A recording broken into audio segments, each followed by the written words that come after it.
What's up, everybody? It's me, Erica. What's going on? Happy Monday. This is your Real Housewives of Atlanta review, season 13, episode 3 or 4. I don't know which episode it is. I think it's 4. Hope everybody had a great weekend. What did I do this weekend? Mostly just relax. I watched a lot of movies. I finished Bridgerton. I finished it. Okay. I don't know if I'm going to review it, however, but I thought it was a very good show by Shonda Rhimes. A lot of sex. What we love. It's actually really good series. I hope it comes back for a season 2. I really like to see how these families, I love it, how these families are going to develop. I also watch Sylvie's Love with Mr. Tess Thompson and Kerry Washington. Speaking of Shonda Rhimes, Kerry Washington's husband. I can't pronounce his name, so I do not want to mess it up. But he's very handsome. Okay, that was a very cute black love story set in 1950s, in the late 50s in Harlem. Go watch it and let me know what you think about it. But I thought it was actually cute. What else? I started watching Warrior, which is on HBO Max. It is a series about Chinese immigrants coming to America, based on stories written by Your Honor himself, Bruce Lee. So that's very interesting. You know, I'm always here for anything that got to do with Bruce Lee. I don't know if you know, but yes. So far, I'm in the first episode. It's really good. It's called Warrior on HBO Max. I know a lot of people don't have HBO Max, but so far it's good. All right, so anyways, so let's get into the episode of The Real Housewives of Atlanta. I hope you guys had a wonderful weekend. Overall, once again, the episode was very boring. What I just told you about my weekend was probably more exciting than the episode. I don't know what's going on with Atlanta. I do. They need a new cast. I think everybody is on the same page. I hope the producers and whoever makes the decisions over there are listening, because we're bored. We're asleep. We are tired. We are bored. I don't know what to say. I don't know what they can do. I do think that Cynthia, Kandi, and Kenya need to go. Porsha can probably stay.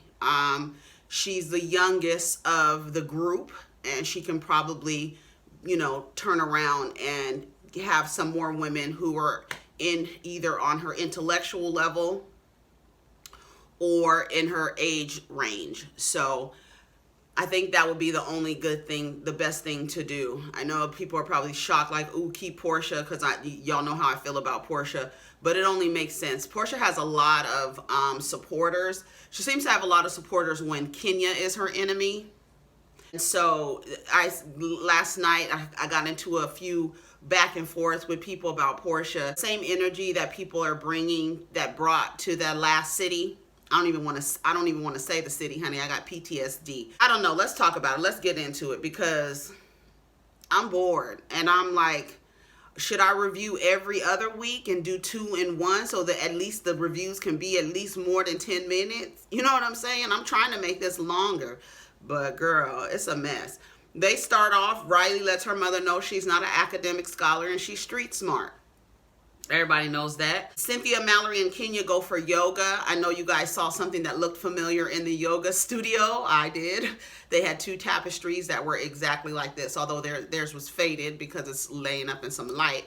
But so they were sitting there. They all have these clear shield masks on with no actual mask underneath, which offers no protection. So I don't know what they're doing it for, but I know it only makes sense to have something covering your face and not a mask, because we will not be able to see. We would have to read subtitles. We would not be able to see their mouths moving. It doesn't make sense. So the clear mask, although they don't make sense, it would be hard for us to enjoy watching it if they had masks over their face. And that's just what it is. So, given the climate of what's going down in Atlanta, the shield so that you can keep a beat face, that offers you no protection, nothing. So you look beautiful, but you are having germs fly into your mouth from other people's mouth and nose.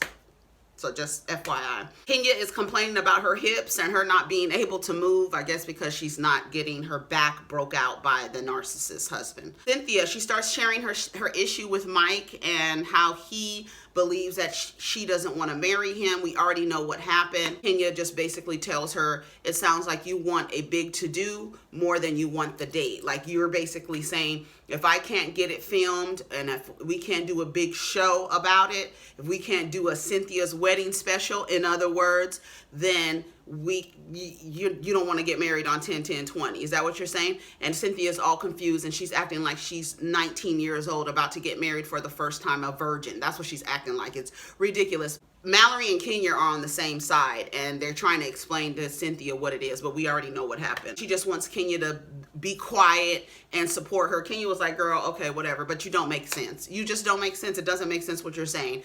And basically they resolve that by going to tell Mike that it doesn't matter what day it is or what's happening, I still want to marry you. I guess he didn't understand that. Whatever. That doesn't make sense why he would think that she didn't want to marry him if she couldn't get married on 10/10/20 or have a big wedding special, but we know what happened. It's good to see that Kenya is still remorseful about almost ruining Cynthia's engagement party last year. She shares that she wants to throw a party for her with Kandi in the next scene, but she tells Cynthia right then and there, you know what happened with us last year, you are my friend and I want to move forward. I don't want to go backwards with you in any way. So, you know, you have my support and I don't want to mess up anything for you. I don't want to give you any bad advice or whatever. So Kenya was like, I'm gonna just be quiet. Kenya and Kandi go and have lunch at this little outside place. They sit down. Kenya shares that she's lost a little weight because she stopped eating sugar, and we know Kandi is sharing that she has not stopped eating at all. Kenya also shares the issues with Cynthia happening with the wedding, and Kandi makes a great observation and says, yeah, because the last time she got married, she was in the midst of brokenness, and she was broke. She did have a nice wedding though. Cynthia's wedding dress was pretty. That was like a gunmetal color, like a bluish grayish gunmetal. She looked pretty. They had it in the museum. It was so pretty to me. Her wedding was beautiful to me. It was just like regular, like not over the top. I don't know what this last wedding looked like. I guess we'll see some clips from it from people's cell phones, but it was funny when because she was in the middle of brokenness. She married Peter and whatever, although I still think Peter is fine as hell. I don't care what y'all say. Kenya also shares with Kandi that she wants to throw Cynthia a surprise engagement party because she felt so bad about almost ruining the engagement party last season. And she wants Kandi to invite the people because she knows that the people will not come, Tanya, Porsha, and Marlo, if Kenya is the hostess. So she was like, you know, can you do it? Because, you know, she was like, well, I just want to make sure people who are there that Cynthia likes. It don't matter who I like, it matters who Cynthia likes. So if she's cool with Marlo, if she's cool with Porsha, if she's cool with Tanya, invite them. Kenya wants to know, has anyone talked to Porsha since she got arrested again? So Kandi makes it seem like Kenya is throwing shade. And this is the clip that Tamika Mallory got on her soapbox and decided to address. What Kenya was saying in the scene is that Porsha was out there with no mask. She didn't have a problem with the protesting. She had a problem with her not wearing any mask and keeping herself safe. To me, it wasn't as big of a deal. I looked down because I was really not interested, and I went on Twitter. I was like, what was the scene about? What was the complete scene? Because I didn't finish watching the scene. I had looked down and completely blocked out. Kenya and Kandi sounded like Charlie Brown's teacher at this point, child. Kenya shares with Kandi that Toya came over, and Kandi, you know, drops this little thing that Kenya might be bi-curious with Toya. And then they show them laughing and Kenya saying to Toya, oh, you can walk around naked for all I care or whatever. So what do you guys think about Toya and Kenya's relationship? Everybody thinks that she's Kenya 2.0. I don't think she's Kenya 2.0. I actually think she's just a smarter version of Porsha. I think she is a free spirit, bubbly free spirit like Porsha. She just has a brain. You know, I mean, it's easier for the bubbly personality or the silly personality to go over if you're dumb. It's easier. So they want you to be dumb and doing all this all the time and just dumb. So I think that I don't think that Toya is anything like Kenya. I think she does bring out the youthfulness in Auntie. I think a lot of people don't like Toya, LaToya, because she's friends with Kenya. Had she been friends with Dingbat, they would be going up for the girl, and y'all know it. So it's so tired. Drew and her husband are getting ready for their counseling session. Their issue has been going to different counselors and getting homework, and Ralph never doing the homework, because Ralph is probably always right about all of his decisions that he makes. So he probably makes no mistakes. And so he probably feels that he doesn't need any correction in his behavior, nor how he relates to his wife. So that's probably why he doesn't do any of the homework. Drew says that they've had couples counseling before. They showed her from the first episode where she said, he keeps embarrassing me. So my thing is, how long do you decide? When do you decide that your husband is going to stop embarrassing you? When are you going to decide that? Like, when? Drew wants transparency, genuine love for her older child, which is a valid concern, is to make sure that your husband loves his biological children as well as his stepchildren. All Ralph wants is sex and respect. And his definition of respect is basically when he says something, not to go against him, because if you say that he's wrong in any of his ideas or his statements or his opinions, he thinks you're emasculating him. That's how weak his balls hang. Drew wants to make sure that Ralph is giving the other son as much love as he gives his biological children, which is a valid concern. What was weird in the scene, he acted like he was trying to demonstrate compassion. It's really hard for someone who if you read anything about a narcissist and the way that they relate to people, it's really hard for them to show affection or to show compassion. They really lack empathy. So when their expressions or demonstrations of empathetic gestures or compassion is fake, and you can see it in that scene with Ralph and Drew, and she called him out on it right away and basically said, what was that about? Like, what are you doing? He was like, well, you look like you were about to cry. And then the way they hugged at the end, it's really hard. Like, I don't know if anybody has ever been in a relationship with a narcissist. I'm talking about like someone, a true, not an asshole, not a nigga who just thinks he knows everything and doesn't want to listen and overtalks you. I'm talking about somebody, go look up the symptoms and the behaviors. And there's so many, anyway, I don't give a fuck. Drew is blaming Ralph. Basically, the way that Drew treats Ralph reminds Ralph that Drew's mother spoke to her father in a fucked up way. And then also, Drew is also being held accountable for the way that Ralph relates to her because of the way he relates to his mom. So two things. Drew, one, let me say that again. I want to say it clearly. Ralph does not like the way Drew speaks to him because it reminds him of the way that Drew's mother spoke to Drew's father. Also, Ralph has an issue with Drew because of his relationship with his mother. And he shares with us that his mother was, I guess, an addict or something like that, or I don't know, was she an addict or irresponsible or whatever, and he left the house and she lost the house, got evicted. It was just a lot of childhood trauma, childhood issues that he probably should have worked out before he got married and decided to put those bricks on Drew's back. But honey, she's in for the long haul. As long as she wants to be embarrassed, as long as her face is beat and she has a clear shield over her face, she's fine. The counselor reveals that Ralph's mother left, and when she left and came back is when she apologized to him for kicking him out, I guess, or not respecting him. And basically that is the behavior that he demonstrates in his marriage. I guess he expects Drew to apologize after he leaves for 3 days with no warning or not telling her where he's gone. I don't know. All I gotta say is Ralph triggers me. I would be feeding him rat poison. I would trip him every time he walked by me. I would clean the back of the toilet with his toothbrush and put it back. Like, I would be extreme. If you ain't gonna leave, do something, honey. Put Ben Gay in his toothpaste, something, because he gets on my nerves. I don't know. how people make choice. I wouldn't, that's not something that you want to work out. It's really hard to be in a relationship with somebody like that.